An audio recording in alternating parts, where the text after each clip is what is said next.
Okay, so delay section we have, it goes like the first three are 1 to 99 milliseconds and goes all the way to 6,000 milliseconds. We have analog, tape, modulate, reverse, chorus, and delay. Tempo would be where you can tap it and then tap a certain tempo. It comes over from MIDI from the outside via USB, and then you can set, is it, let's say, let me show you here, right here. We're tapping it, and then you can control. So yeah, so for some reason those are the only two settings: dotted 8 note and a quarter note. Interesting that we have the Terra echo. It's sort of like Roland says, it's neither delayed nor is it reverb. It's something very interesting. It creates spatial stuff. I tested it, sounded great.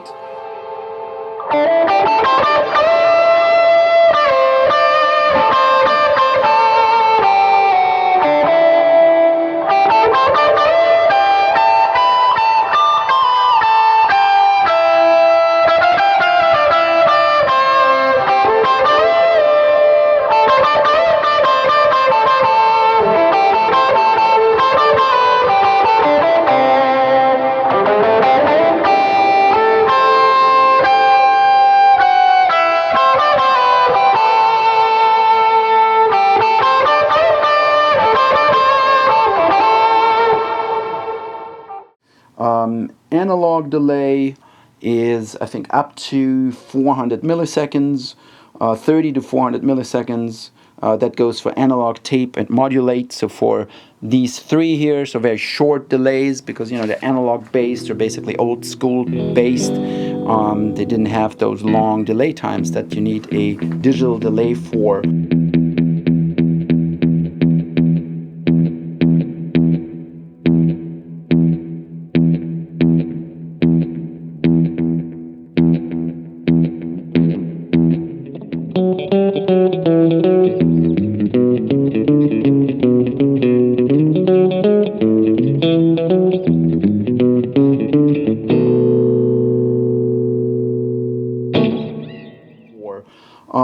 There's a reverse, there's a chorus and a delay and so forth, and this is all being controlled by this. And the last feature is the phrase loop, where you can play against yourself and loop phrases and then practice that way. I'm not going to explain too much about that.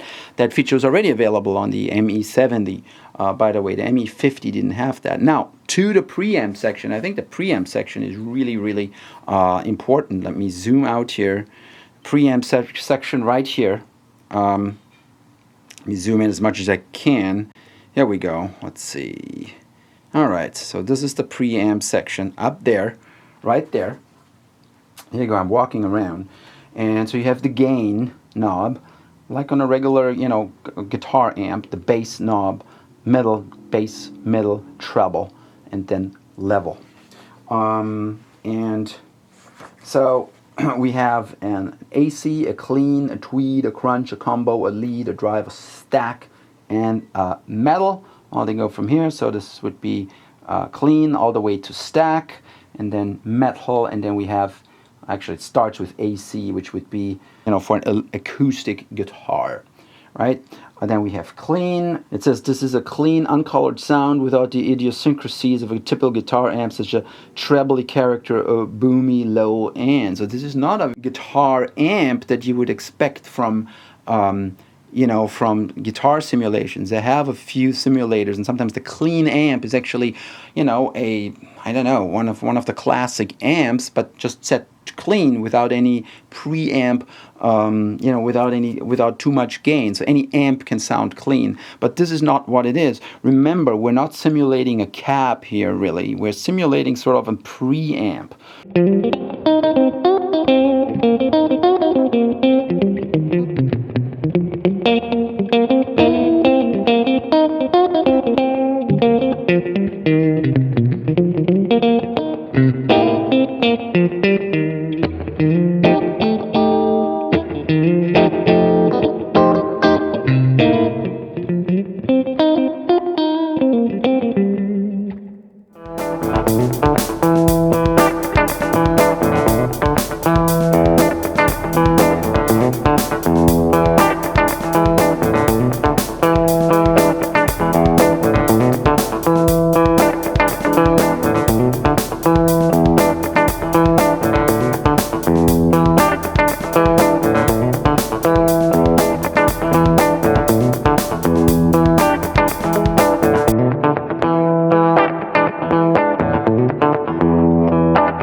you have stack, and combo, which would, contradict that. But mostly this is a preamp and goes then into a speaker. So it's not quite the same concept that line 6 utilizes. So that's why when I tried out clean, I was expecting, just a clean classic amp. And I was like, wow, that sounds really clean. It almost sounds like I'm going in directly. And this is pretty much true.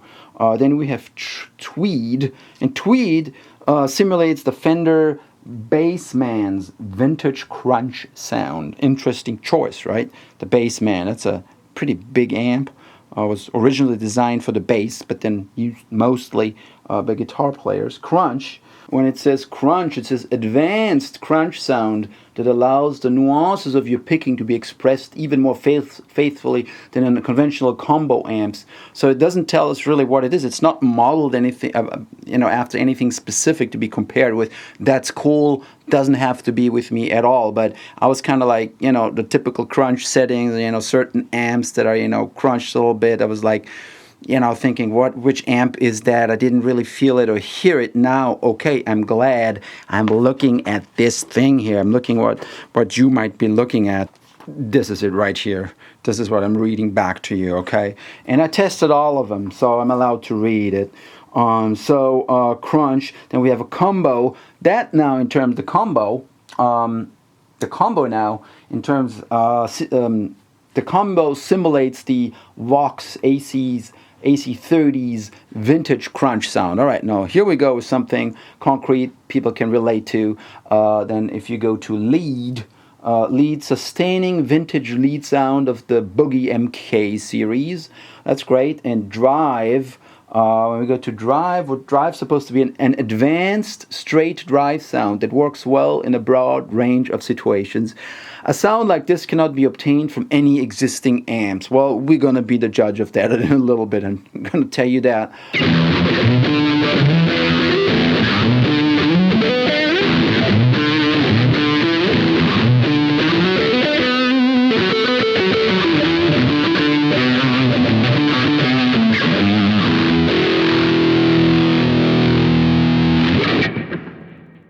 One of my favorite sounds here so far is stack. I like Tweed. I like stack a lot. I also like metal a lot, but stack I liked for some reason. This small, and here's why. Here we go. Now I know why. And I tested this without reading anything. So I'm reading this sort of like the first time for you guys, so that I have some structure and it's not purely based on my opinion and based a little bit on what Roland wants us to think about this, which gives us an indicator as well. So anyways, stack.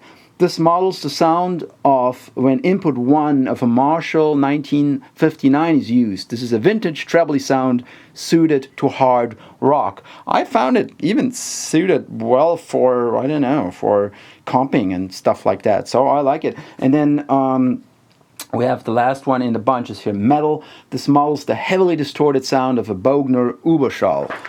Very cool. I like this sound as well.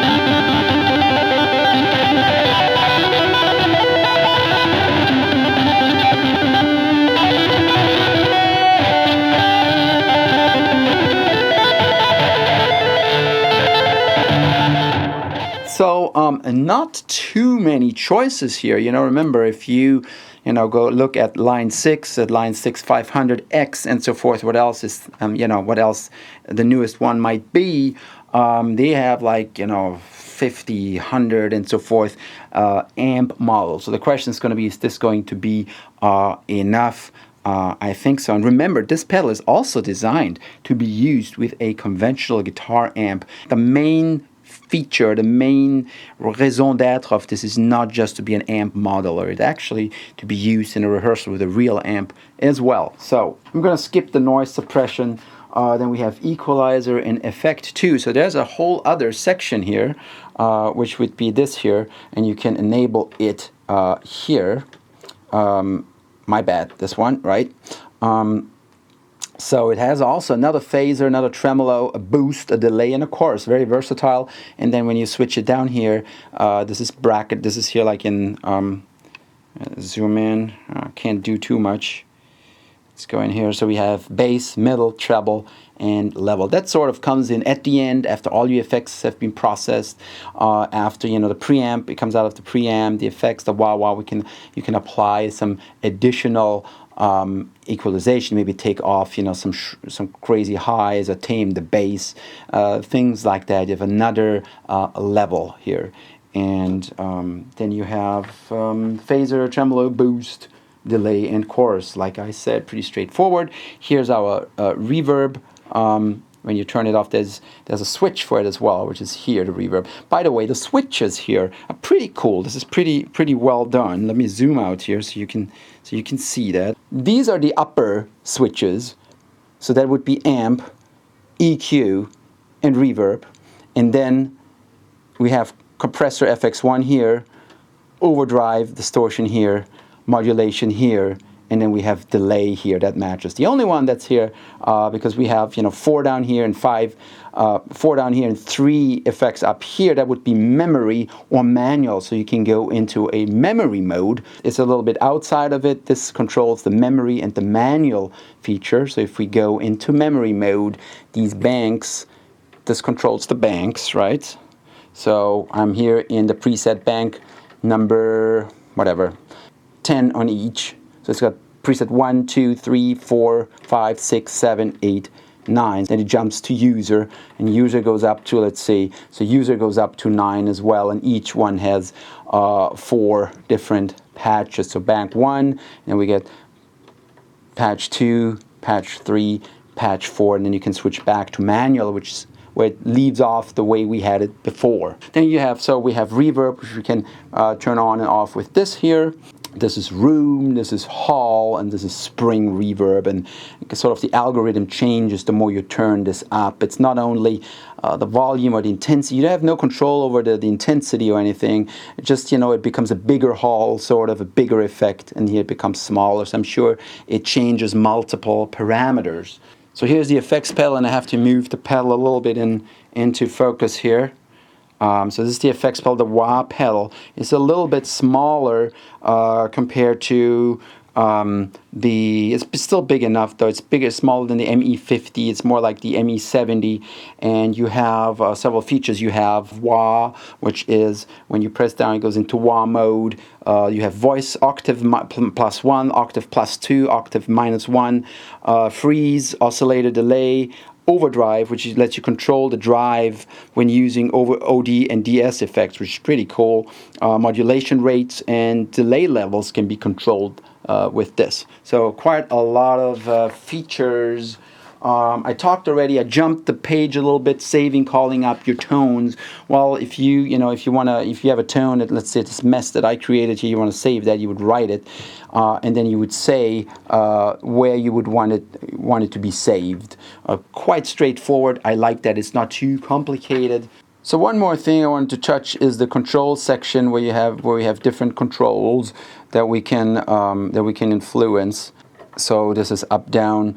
The manual talks in depth about that. You can control the USB direct monitor, how it behaves, how loud it is, the loop back, if you want to record USB dry out, the MIDI channel settings, the output settings while tuning, where you will have sound, it will not have sound when you tune, auto off settings, and a bunch of settings that are kind of cool to mess with. So we're through with the basic settings. I really like the pedal so far. I really enjoyed it. Most of all, I have a good feeling when I play it, when I let the guitar run through it, and that's ultimately how you can judge it. How does it feel? The features and the functions are all great. It works for me. I like the analog style control.